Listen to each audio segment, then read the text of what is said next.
Cuando la gente habla de la traición, suele pensar en cuchillos y en sangre, pero a veces, la traición llega en silencio, bajo el mismo techo familiar, entre las risas de aquellos a quienes más amamos.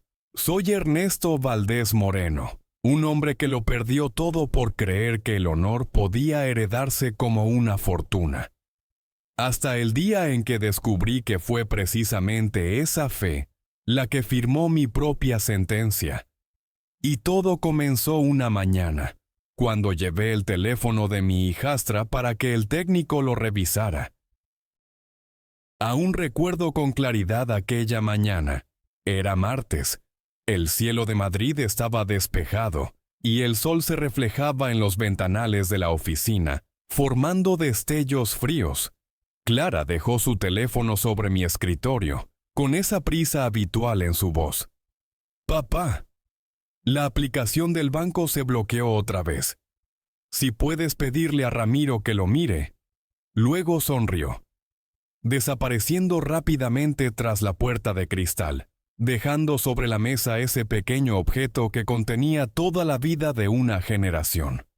Y como pronto descubriría, también mi propia oscuridad. Tomé el teléfono, con la intención de enviarlo de inmediato a Ramiro Ortega, el ingeniero informático de la empresa. Un hombre que había estado conmigo casi 10 años. Era de pocas palabras, meticuloso, tan leal, que a veces su rectitud podía resultar incómoda. Cuando llegué a su oficina, lo encontré concentrado revisando los servidores. «Solo falla la aplicación», le dije. La muchacha Clara lo mencionó. Tomó el dispositivo, asintió. Yo me fui sin sospechar que unos minutos después mi vida tomaría otro rumbo. Media hora más tarde, Ramiro me llamó de nuevo. Su voz no era la de siempre. No hablaba como empleado a su jefe, sino como alguien que está frente a algo grave. Cuando entré, cerró la puerta suavemente y bajó la voz. «Don Ernesto, cierre las cuentas y no vuelva a casa». Solté una risa breve, creyendo que bromeaba, pero su mirada me heló la sangre. Me entregó el teléfono, la pantalla aún encendida. Allí estaban las imágenes, capturas nítidas de mis cuentas bancarias, contraseñas escritas a mano, contratos de transferencia de acciones sin firmar, pero con mi rúbrica falsificada. Todo organizado en una sola carpeta llamada Plan Final. En ese instante no oí ningún otro sonido, solo el golpe lento de mi corazón, como un martillo contra una pared. Abrí uno por uno los archivos, copias de mi documento de identidad, poderes notariales que no recordaba haber firmado, una lista de cuentas a liquidar. Una palabra se repetía una y otra vez: transferencia inmediata. Pregunté en voz baja, sin reconocer mi propio tono. ¿Quién hizo esto? Ramiro respondió aún en susurro. No lo sé, pero este teléfono tiene acceso directo a su nube privada. Alguien lo configuró con permisos de administrador. Me senté, las manos temblorosas, como quien acaba de ver el fantasma de sí mismo. No pensé en el dinero, ni en las propiedades.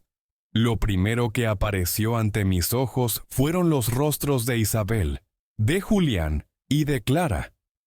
La familia que había construido, aquella que creí el único tesoro que no podía comprarse ni venderse. Ramiro permaneció en silencio, dejándome recuperar el aliento.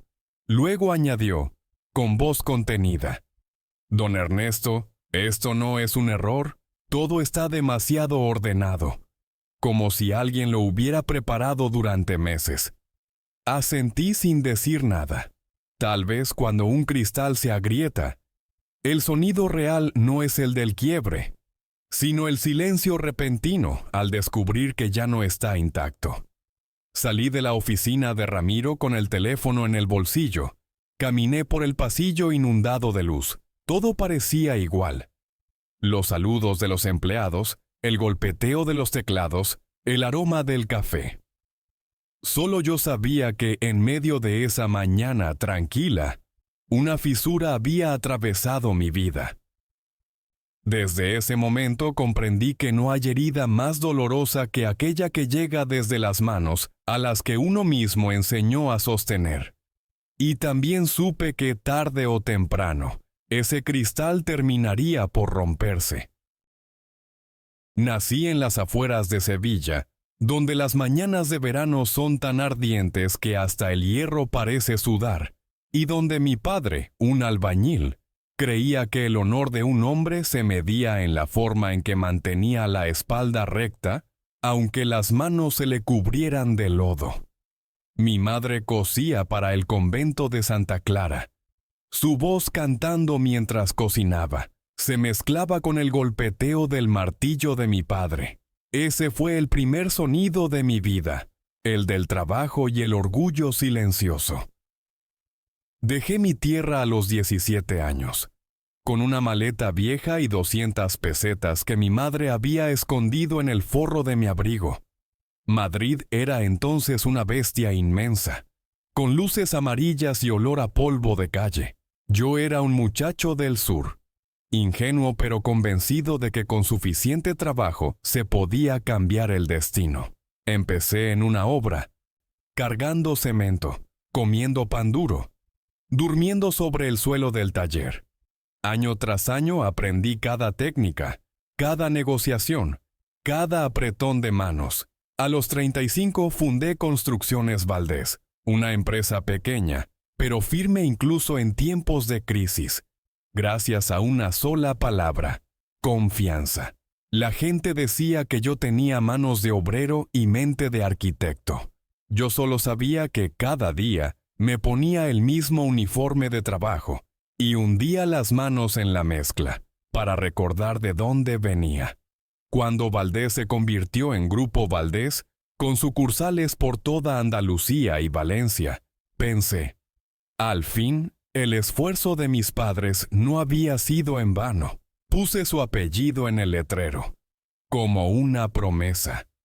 Y entonces conocí a Isabel. Fue cuando tenía 40 años, recién viudo. Asistí a la inauguración de un desarrollo residencial en la costa de Málaga, financiado por un banco. Isabel de la Vega era la representante de comunicación de la entidad, esbelta, vestida de blanco, con esa voz de quien ha aprendido a mandar sonriendo. Aún recuerdo nuestro primer apretón de manos. Me miró directo a los ojos, sin disimular su curiosidad. «Así que usted es el hombre que convirtió ladrillos en imperio», dijo. Sonreí. «Y usted, la mujer que convierte promesas en contratos». Se dice que el amor llega como una tormenta, pero para nosotros fue como una tarde sin viento. Isabel no me conquistó con pasión, sino con una aparente admiración sincera por mi pasado de trabajador. «Eres auténtico», me dijo una noche durante la cena. «Vienes de donde el esfuerzo todavía significa algo». Después de tantos años rodeado de empresarios y discursos vacíos, esas palabras fueron un trago de agua fresca. Le creí, y creí que podía unir dos mundos, el del hombre hecho con las manos y el de la mujer nacida entre la seda. Nos casamos 6 meses después, en una ceremonia pequeña junto al mar. Yo tenía un hijo, Julián, de 10 años, ella, una hija, Clara, de 8. Los 2 niños reían frente a la cámara, y yo pensé que esa era, quizá, la recompensa de mi vida. Al mirar atrás, me veo como un albañil frente a su obra recién terminada, convencido de que cada ladrillo de amor sostendría para siempre el techo del hogar.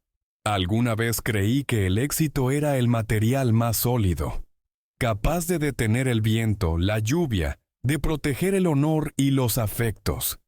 Pero ahora, al recordarlo, entiendo que nada es más frágil que una conquista edificada sobre la confianza ciega. El día que conocí a Isabel, quizá ya había aparecido la primera grieta, pequeña, invisible, tan fina como una línea en el cristal brillante.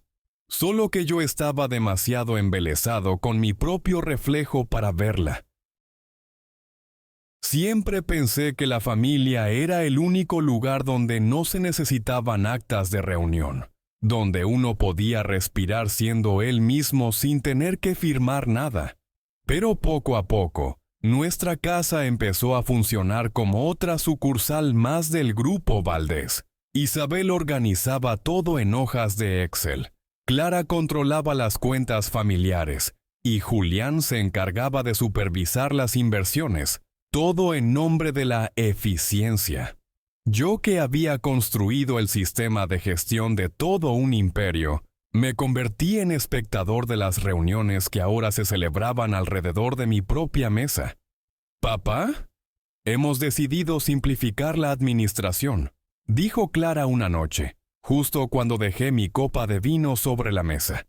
Dijo, nosotros hemos decidido. «¿No? ¿Qué piensas, papá?», Julián añadió con voz serena.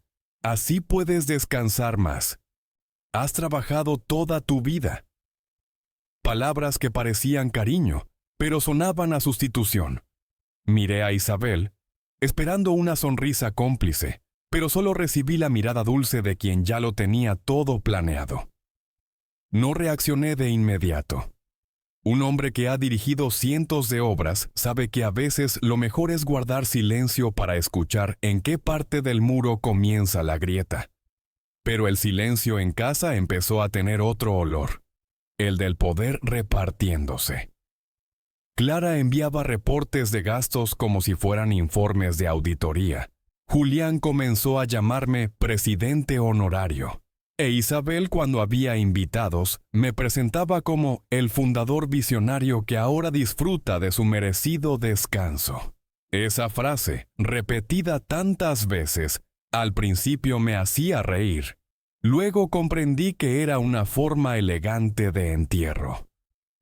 Merecido descanso. Una jubilación no consultada. Recuerdo perfectamente aquella noche en Marbella. Entre el rumor de las olas y las copas de champaña helada, la villa frente al mar brillaba bajo las luces, rodeada de socios, políticos, amigos de Isabel. Yo estaba junto a la barandilla cuando la escuché decirle a una periodista: «Ernesto disfruta de su retiro anticipado». Solo 6 palabras, pero cayeron en mis oídos como una piedra sobre un estanque tranquilo.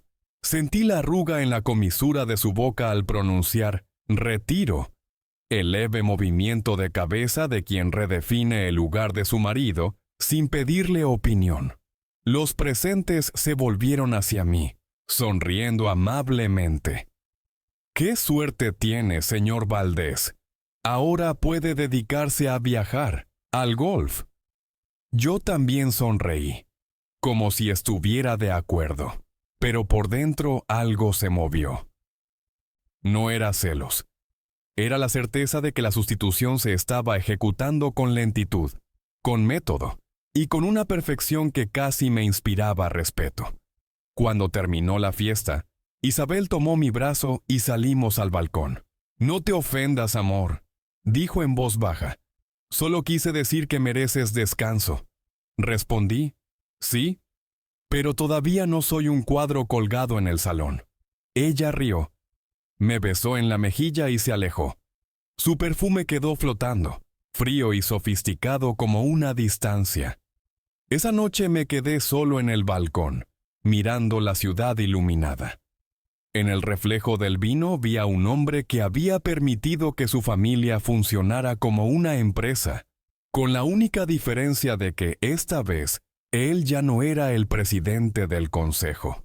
Me dije a mí mismo, hay golpes de Estado que no necesitan disparos ni documentos, solo palabras suaves y sonrisas en el momento preciso. Y cuando uno se da cuenta, ya ha sido expulsado de los límites de su propio hogar. Fue entonces cuando comprendí que todo imperio, por grande que sea, empieza a derrumbarse desde la mesa de la cocina. Hubo un tiempo en que las voces dentro de esta casa estaban llenas de cercanía. la risa de Clara resonando desde la escalera, la voz de Julián leyendo en voz alta los nuevos números de ventas, la de Isabel preguntándome qué quería para la cena. Pero un día, no recuerdo exactamente cuándo, todos esos sonidos comenzaron a desaparecer. Fueron reemplazados por frases medidas, sonrisas contenidas y silencios envueltos en cortesía. El desayuno se volvió extrañamente tranquilo. Clara se sentaba frente a mí, abría su computadora, y mientras comía, hablaba con su madre en tono monótono. Palabras técnicas cruzaban la mesa como pelotas de ping-pong.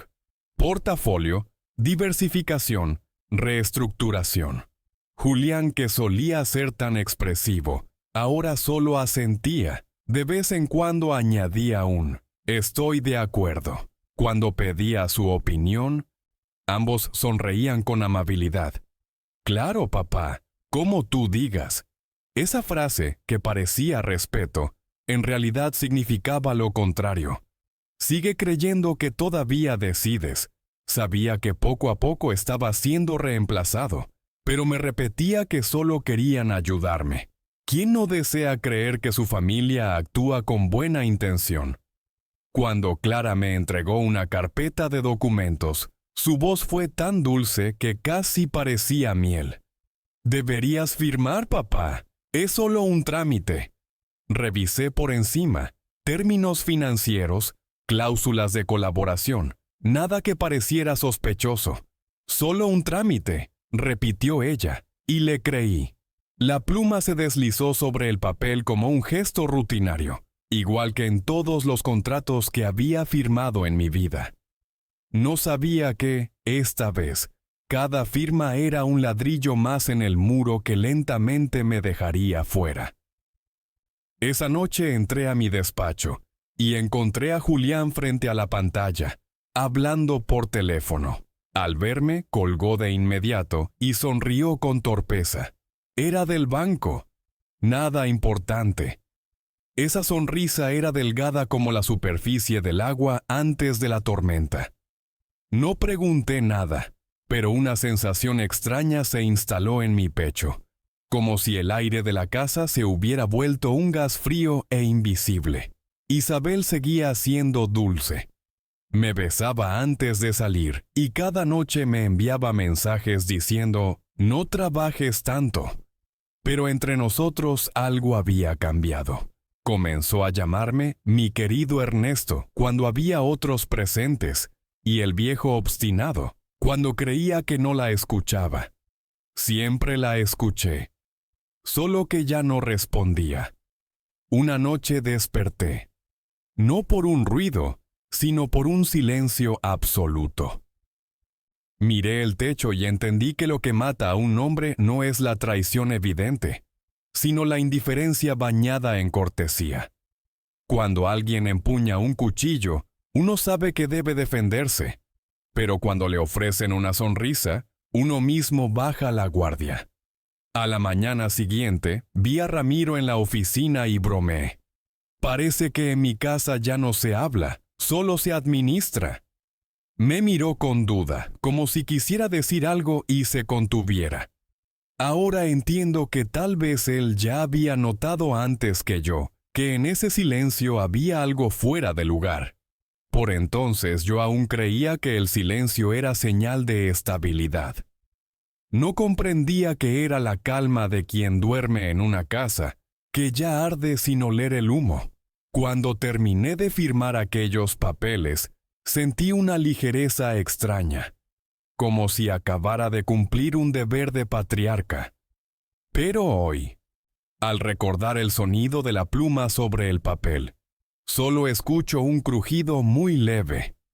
La primera fisura del alma del Imperio Valdés, que comenzó en mis propias manos. Aquella mañana, Madrid amaneció gris, como si presintiera algo. En el piso 17 de la sede del Grupo Valdés, la sala de juntas estaba llena. Me senté en la cabecera, el lugar que había ocupado durante más de 20 años. Todo parecía igual. El logotipo de Valdés grabado en el cristal. los planes de expansión sobre la mesa, pero el aire era distinto. Olía al reemplazo, como si hubieran rociado un nuevo perfume elegido por otro dueño. Comencé a exponer el proyecto de expansión hacia el polígono industrial de Toledo, un plan que había estudiado con detalle y en el que creía firmemente. Mi voz era firme, como siempre, hasta que escuché la de Clara. Con todo respeto, Ernesto, ese modelo ya está obsoleto. El silencio cayó sobre la mesa. Levanté la vista y vi sus ojos reflejando la luz de la pantalla, fríos, seguros, obsoleto.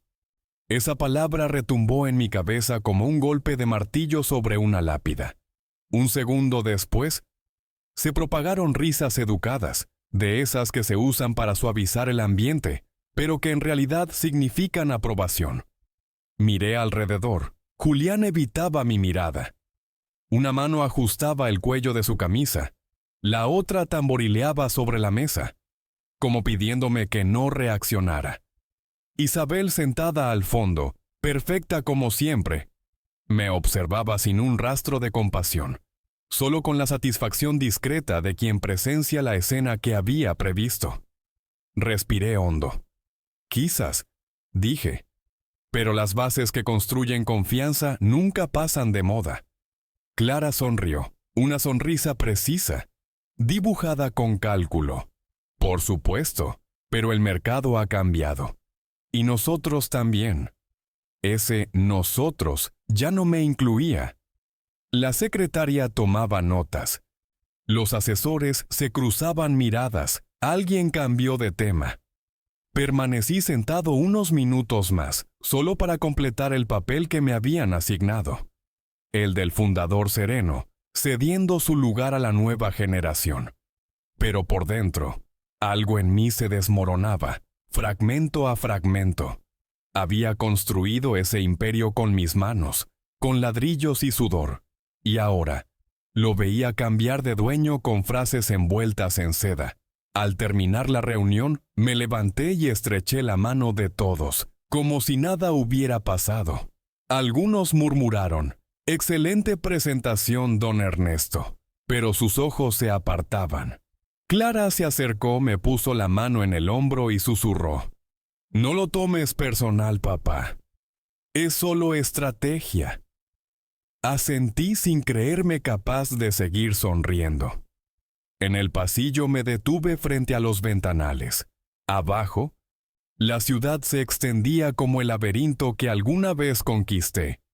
Pero ahora era un mundo ajeno, que se movía sin necesitarme. En el reflejo del vidrio vi el rostro de Isabel saliendo de la sala. Se detuvo un segundo, me miró. No era la mirada de quien comparte la humillación, sino la de quien observa cómo una pieza del tablero cae en el momento exacto. Me di la vuelta. Por primera vez en mi vida, sentí que ya no pertenecía al lugar que había creado. Ya no era don Ernesto, solo Ernesto. Un hombre que empezaba a desvanecerse del rótulo brillante en la fachada. Entonces entendí que hay exilios que no requieren distancia. Ocurren entre las mismas paredes, entre los rostros que solían llamarte padre, esposo, fundador. Y lo más amargo no es perder el poder, sino cuando te arrancan el significado del nombre que te tomó toda una vida construir. Aquel día salí del edificio en silencio. Nadie me despidió.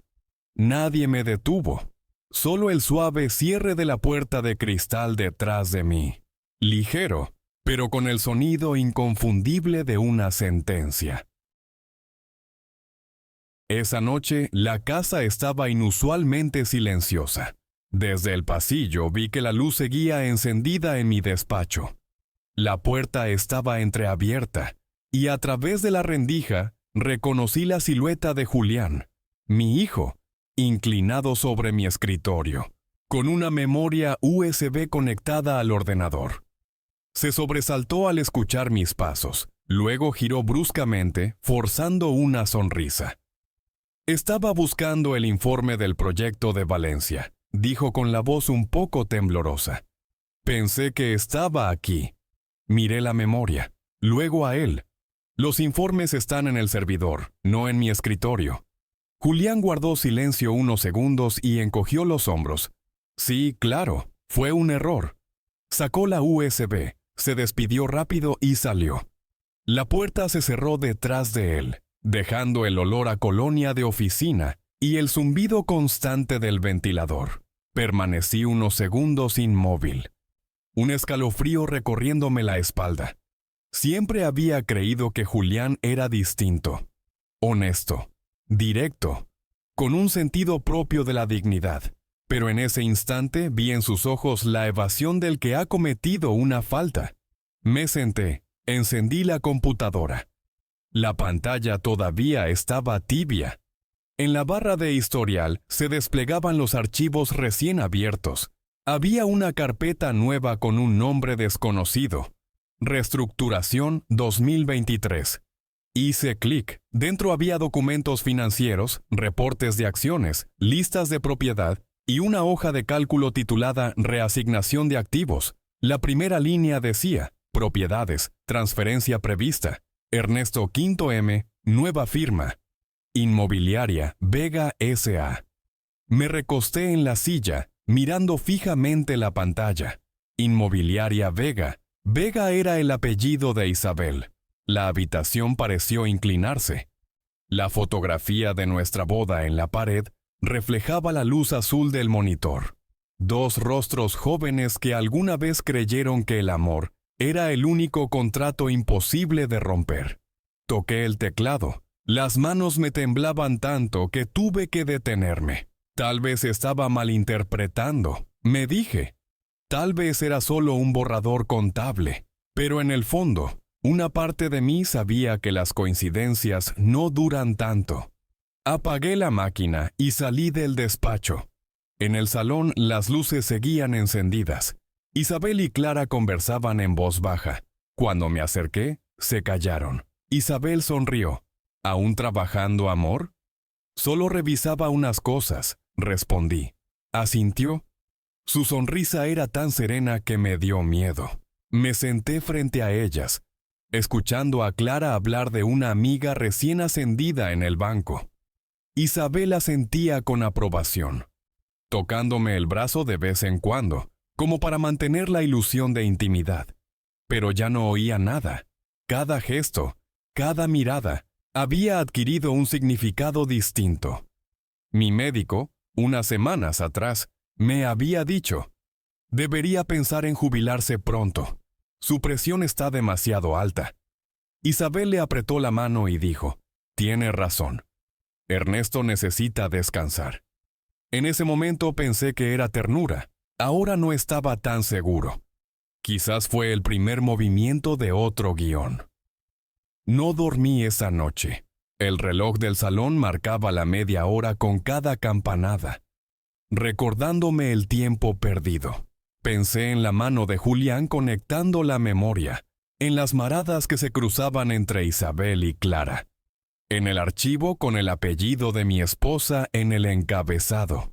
Por la mañana, al mirarme al espejo, vi en mis ojos algo que antes solo había reconocido en los derrotados, la sospecha. Pero sabía que, en el mundo de los hombres que alguna vez construyeron imperios, la sospecha no es solo un sentimiento, es una advertencia. Y una vez que su semilla germina, nada dentro de esa casa vuelve a ser seguro. Cuando Ramiro cerró la puerta, supe que no me gustaría lo que estaba a punto de decir. La luz del cuarto técnico se reflejaba en sus lentes, y sus manos temblaban ligeramente al colocar el teléfono de Clara sobre la mesa, como si fuera un artefacto explosivo listo para activarse en cualquier momento. Abrió un archivo en la pantalla y habló despacio, con voz baja.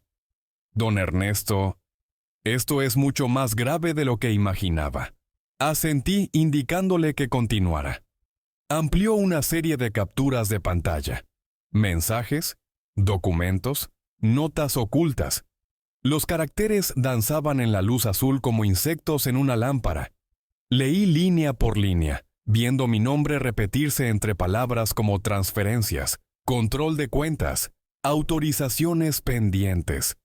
Y entonces, entre esos fragmentos, encontré una frase que me apretó el pecho. El viejo. El viejo no sospecha nada. Cuando viaje a Valencia, adelantamos todo. Hay que hacerlo antes de que cambie de opinión.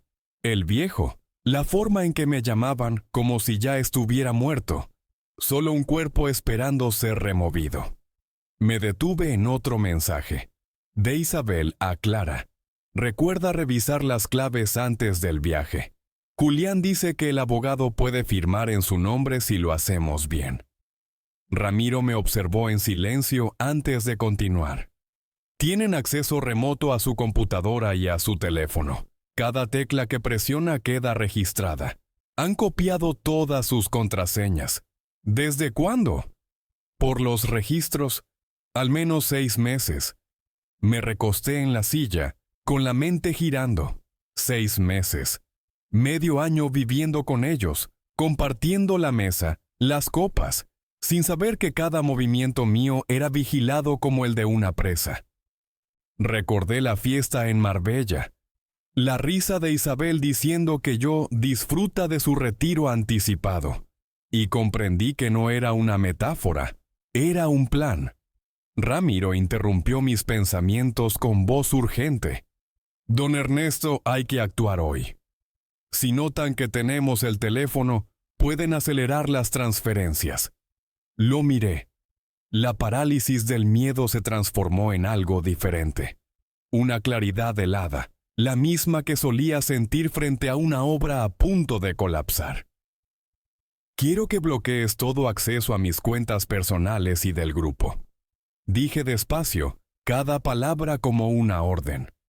Y haz copias de todo, cada conversación, cada archivo. Guárdalos donde nadie más pueda llegar. ¿Y el teléfono? Preguntó. Déjalo igual. No deben sospechar, pero instala un software espejo. Quiero leer cada palabra que escriban. Ramiro levantó la vista, sorprendido. ¿Va a espiarlos usted? No. Respondí con voz firme. Solo voy a dejar que ellos se delaten. Asintió de inmediato, comprendiendo. En mi mundo, la venganza no necesitaba gritos, bastaba con pruebas. Mientras trabajaba, miré el teléfono sobre la mesa, pequeño, elegante, cubierto con la funda de cuero rosa que le había regalado a Clara cuando se graduó. ¿Quién hubiera imaginado que se convertiría en un cuchillo escondido entre rosas? Cuando terminó, Ramiro dijo en voz baja, «Ya está, ahora ellos creen que controlan el juego. Pero el cazador será cazado». Lo miré y sonreí por primera vez en semanas. No era una sonrisa feliz, sino la de quien entiende que ya no tiene nada que perder. Salvo la verdad. Al salir del cuarto, guardé el teléfono en el bolsillo del saco. Lo sentí caliente, latiendo como un corazón ajeno. Ya no sentía dolor, solo la calma cortante de la determinación. Esta vez, yo escribiría el guión. Esa noche regresé a casa como un actor que entra en un escenario cuyas marcas conoce de memoria. Todo parecía perfecto, demasiado perfecto. La luz cálida sobre la mesa, las copas de cristal brillando, el mantel recién puesto y 3 rostros familiares esperándome con sonrisas ensayadas. Isabel, elegante en su vestido azul oscuro, vertió vino tinto en mi copa. «A nuestra familia», dijo, «por el futuro». Brindé con ellos. El sonido de las copas al chocar fue tan leve que pareció una bendición falsa. El vino onduló, reflejando en sus ojos un rojo encendido, como brasas en una hoguera silenciosa. Llevé la copa a los labios, pero no bebí. Isabel, tan perceptiva como siempre, lo notó enseguida. «¿No te gusta el vino, amor?». Preguntó. Sonreí dejando la copa sobre la mesa. Lo guardaré para el brindis final. Respondí con voz ligera, casi amable. Julián me observó por encima de su copa. En su mirada ya no había respeto, solo cautela. Clara hablaba emocionada de las oportunidades de expansión en Valencia, con el entusiasmo de quien está a punto de ejecutar un plan largamente preparado. Yo sabía perfectamente a qué se refería ese viaje. La trampa estaba lista. La cena transcurrió entre conversaciones impecables. Isabel habló de una exposición de arte, Clara de un nuevo fondo de inversión, y Julián aportó algunos comentarios técnicos para dar la impresión de control. Todo funcionaba con precisión, como alguna vez lo hizo mi empresa. Pero entre esas palabras armoniosas, yo escuchaba otra cosa, el eco del cálculo. Los dejé hablar. De vez en cuando asentía, interpretando mi papel de padre tranquilo, indiferente a los negocios. Cada vez que Isabel rozaba mi copa, observaba su manera de hacerlo, delicada, natural, como si hubiera olvidado que tocar mis cosas aún requería permiso. Clara miraba de reojo a su madre cada vez que mencionaba los movimientos bancarios. Julián, más callado que nunca, revisaba su teléfono con frecuencia. No necesitaba mirar la pantalla para saber a quién le escribía. Las piezas estaban en su lugar. Isabel, la estratega. Clara, la ejecutora. Julián, la mitad culpable y la mitad temerosa. Y yo, el blanco que ellos creían dormido. Cuando trajeron el postre, pastel de chocolate, mi favorito, levanté la copa mirándolos uno por uno. A nuestra familia, repetí las palabras de Isabel. Por la verdad. Brindaron sin entender. Dejé la copa sobre la mesa y me incliné un poco hacia adelante, con voz calma pero firme. La lealtad se mide cuando nadie mira. El aire se congeló. Clara detuvo el cuchillo. Julián levantó la cabeza, e Isabel ladeó ligeramente el rostro. Su sonrisa tembló un segundo. En sus ojos vi el destello fugaz del miedo, suficiente para saber que mis palabras habían tocado el nervio correcto. «¡Qué frase tan bonita!», dijo Isabel, tratando de mantener el tono. «Tiene años», respondí. «Mi padre la decía cuando alguien le pedía fiado». Nadie habló más. Solo se escuchaba el tintineo de los cubiertos y el tic-tac del reloj en la pared. Probé un pequeño sorbo de vino, lo justo para mantener la apariencia, y luego me levanté con una sonrisa. «Excelente cena. Deberíamos repetirla cuando vuelva de Valencia». Todos asintieron. Isabel tomó mi mano y susurró. «Será un viaje corto, amor». Sonreí. «Eso espero». Al salir del comedor sentí como el aire detrás de mí se rompía, frágil como un espejo. Ellos creían que la función seguía intacta, pero yo sabía que la grieta ya estaba ahí. Y como en cualquier construcción que he levantado, una vez que la grieta aparece, es solo cuestión de tiempo antes del colapso. Esa noche pasé frente a mi despacho y miré el espejo colgado en la pared. En él vi a un hombre a medias en sombra y a medias en luz. Susurré para mí mismo, que siga la función. La obra había comenzado, y esta vez yo ya no era el personaje engañado. Me encontré con Carlos cerca de la medianoche. Su despacho estaba en una calle silenciosa del barrio de Salamanca, con las ventanas cerradas y solo la luz del escritorio iluminando una muralla de expedientes. Me sirvió una copa de brandy, me observó unos segundos y no hizo preguntas. Esperó. Entonces empecé a hablar. Le conté todo: el software espía, los mensajes, el plan de transferencia de bienes, el viaje a Valencia diseñado como una trampa. Carlos no tomó notas, solo escuchó, y su rostro se tensó poco a poco, como una cuerda de guitarra al borde de romperse.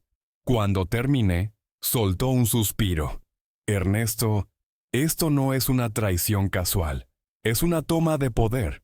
Asentí. Y las tomas de poder se responden con estrategia, no con lágrimas. Empezamos a trazar el plan. Carlos desplegó los estatutos de la empresa sobre la mesa y señaló, uno por uno, los artículos que podía usar. Aún era el accionista mayoritario, el fundador, y gracias a las cláusulas que él mismo me había aconsejado conservar, tenía autoridad para reestructurar el grupo sin aprobación del consejo. Dividiríamos el conglomerado en varias entidades menores, cada una controlada por un fideicomiso que solo yo administraría. Todos los accesos de Isabel, Clara y Julián serían revocados de manera simultánea, antes de que pudieran reaccionar. Carlos habló con voz firme, cortante como acero. A las 10 de la mañana, todo debe estar ejecutado. Después podrás hablar con ellos no como víctima, sino como dueño de tu verdad. Guardé silencio largo rato, mirando los papeles frente a mí. Cada palabra, cada espacio para una firma futura, tenía el peso de un testamento. Tal vez lo era. Un Ernesto moría con su fe ciega, y otro, más frío, más lúcido, tomaba su lugar, armado solo con la justicia que se debía a sí mismo. Escribí una carta breve al padre Joaquín, el anciano sacerdote de Sevilla que una vez me enseñó que la bondad sin disciplina es debilidad. La escribí a mano, con letra temblorosa pero clara. El perdón no borra la justicia. Si alguna vez dudo, recuérdame eso. Doblé la carta, la sellé con cera roja. Al entregársela, Carlos la leyó y me miró con gravedad. ¿Estás seguro de que no quieres destruirlos? Respondí. ¿No? Solo quiero que sepan lo que destruyeron ellos mismos. Cerca de las 2 de la mañana firmamos el documento final. La impresora rugía en la penumbra del despacho, como el latido de la noche. Cuando todo estuvo listo, Carlos llamó a su equipo de abogados de confianza. Comenzaron a trabajar de inmediato. Yo observaba en silencio las líneas de datos desplazarse por la pantalla, cada transferencia, cada capa de seguridad, como si estuviera reconstruyendo mi imperio desde sus cenizas. Cuando terminó, Carlos se levantó y me puso una mano en el hombro. Descansa unas horas, amigo. Mañana será un día largo. Sonreí. He descansado demasiado estos años. Ahora toca trabajar de verdad. Conduje por las calles vacías. Las luces amarillas se deslizaban sobre el parabrisas, reflejando un rostro que apenas reconocía. Firme, distante, irreconocible para el hombre que alguna vez creyó que el amor podía protegerlo de todo. Llegué a casa a las 3 en punto. Isabel dormía, o fingía dormir. No lo supe ni me importó. La miré bajo la penumbra. Su rostro sereno, casi cruel en su calma. Fui a mi despacho. Abrí mi cuaderno y escribí una sola línea. Plan ejecutado. Mañana empieza el juicio. Apagué la luz. Lo que sentí no fue alivio, sino un frío espeso, metálico, que se asentó en el pecho. Esa noche no soñé. No podía soñar. Porque por primera vez en mi vida había convertido la traición en estrategia, y mi silencio desde entonces aprendió a cortar como un cuchillo. Aquella mañana, Madrid brillaba tras la lluvia nocturna. El aire traía una limpieza fría, como si el cielo quisiera lavar algo. Llegué a la oficina temprano, más temprano de lo habitual. Todo estaba dispuesto. Los abogados de Carlos en la sala de juntas, el técnico con el sistema de proyección listo. Me senté en mi silla de siempre, la misma que había ocupado durante años, y esperé. A las 9:57 la puerta se abrió. Isabel entró la primera, con un abrigo beige, serena, como si se tratara de una reunión cualquiera. Clara la siguió, fingiendo ocuparse del teléfono. Julián fue el último en aparecer, evitando mirarme. ¿Qué ocurre, Ernesto?, preguntó Isabel con ese tono dulce y controlado. Algo urgente, respondí, y le hice una señal a Carlos para que comenzara. La pantalla se encendió. Una sucesión de imágenes apareció. Mensajes, correos, documentos. Las frases se ampliaron, claras. El viejo no sospecha nada. Aprovechemos su viaje a Valencia. Después será demasiado tarde para revertirlo. Nadie dijo palabra. Solo se oía el ventilador y la respiración contenida de Clara. Ella palideció, apretó las manos. Julián bajó la cabeza. Sus hombros temblaron. Isabel mantuvo la postura, pero sus labios se tensaron hasta palidecer. Me levanté. Esto, dije, no son rumores, es su propio lenguaje. Las palabras que eligieron para enterrarme. Isabel se puso de pie y dio un paso hacia mí. No fue así, Ernesto. Fue miedo, no ambición. Miedo. Repetí mirándole a los ojos. El miedo solo revela lo que el alma esconde. El silencio llenó la sala. Miré a los tres. Los rostros que habían sido mi familia, ahora irreconocibles, meses de cenas, palabras prometidas. Todo se desvanecía dejando un hueco seco. Carlos me pasó un expediente. Lo puse sobre la mesa. Notificación de reestructuración corporativa. Desde este momento, dije despacio, Grupo Valdés se divide en nuevas entidades. Ustedes ya no tienen participación ni autoridad en ninguna de ellas. Sus accesos han sido revocados. Clara se levantó de un salto. No puedes hacer eso. Tengo un contrato. Y lo has violado, respondió Carlos por mí, con voz dura como piedra, con pruebas suficientes para anularlo. Julián se incorporó con los ojos enrojecidos. Papá, por favor, no entiendes. Tú eras mi hijo. Lo interrumpí y elegiste ser mi verdugo. La frase lo derrumbó. Se cubrió la cara con las manos. Me volví hacia Isabel. No lloró. Esa mujer jamás permitiría que las lágrimas deshicieran su compostura. Ernesto, murmuró. Esto nos destruirá a todos. Ya lo hicieron. Contesté. Yo solo firmo las ruinas. Carlos asintió y dio la orden a su equipo legal para recoger los expedientes. Cuando se fueron, la sala quedó extrañamente vacía. Isabel permaneció de pie, como una estatua agrietada que aún no cae. Clara retrocedió hacia la puerta, incapaz de mirarme. Julián quedó inmóvil en su asiento. Me acerqué a la ventana. Abajo, la ciudad seguía su marcha. Coches, peatones, el sol reflejándose en los cristales de los edificios que yo había ayudado a levantar. Nada había cambiado, salvo yo. Me giré y dije en voz baja, pero lo bastante para que ellos lo escucharan. Les di mi nombre, mi confianza y mi amor. Y lo usaron como moneda. Hoy se los devuelvo, pero vacíos. Cuando salieron de la sala, no los miré. La puerta se cerró tras ellos con un suave clic. Casi cortesía.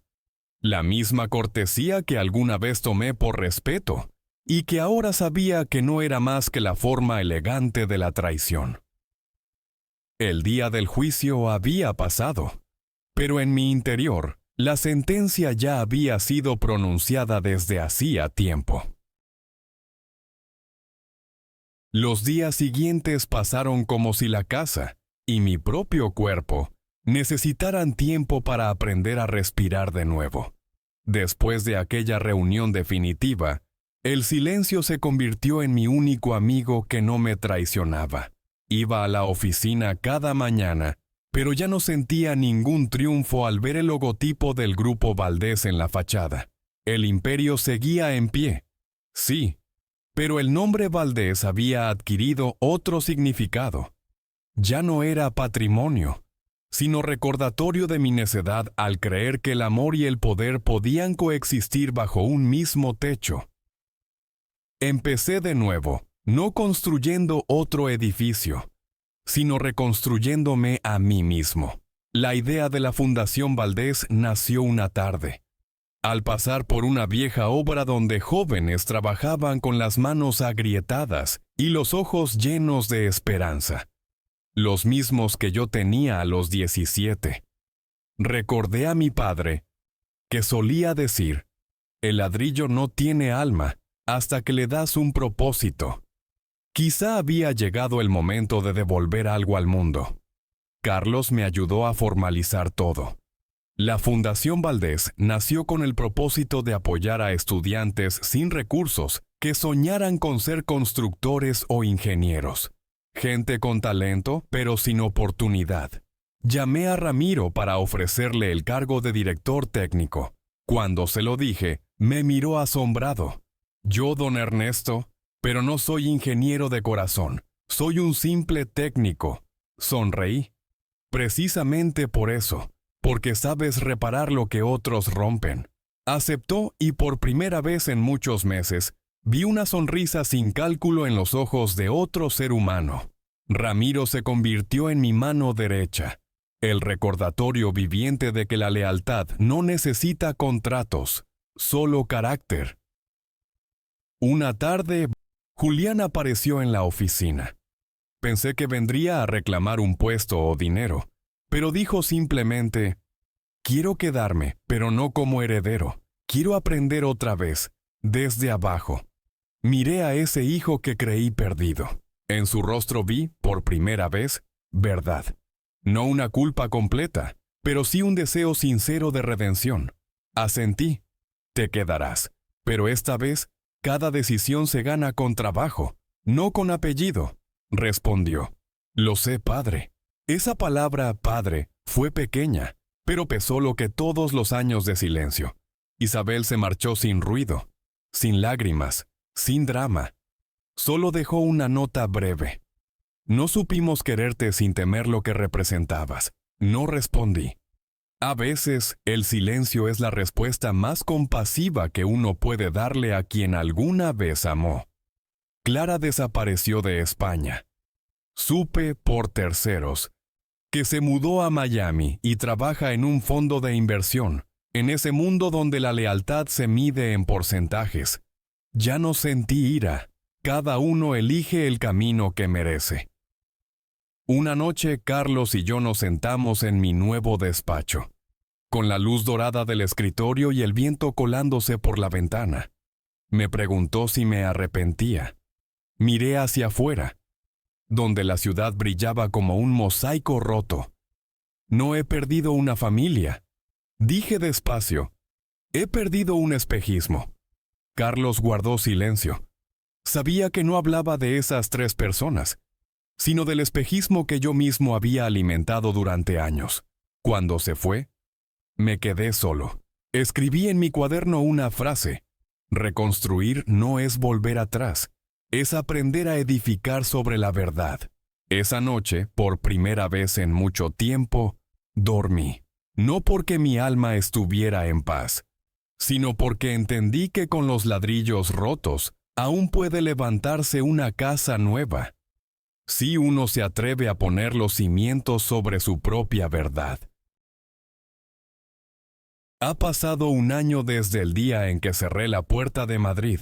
Ahora vivo en Sevilla, en una casa pequeña frente al Guadalquivir, donde las campanas de la iglesia suenan cada mañana, mezcladas con el aroma amargo de los naranjos. Cultivo algunas macetas. Preparo café en la vieja cafetera de mi madre y escribo, no sobre edificios, sino sobre personas. El libro que estoy terminando se llama La dignidad en tiempos de traición. La primera línea que escribí fue, el poder puede perderse, la fortuna se reparte, pero la dignidad no se negocia. Ya no tengo empresa, ni villa junto al mar, ni reuniones ruidosas. Pero, curiosamente, nunca me he sentido tan libre. La libertad no consiste en tenerlo todo, sino en no temer perder nada. Cada tarde camino por las calles estrechas del barrio, saludo a los albañiles que colocan adoquines. El olor del cemento fresco me recuerda a mi padre.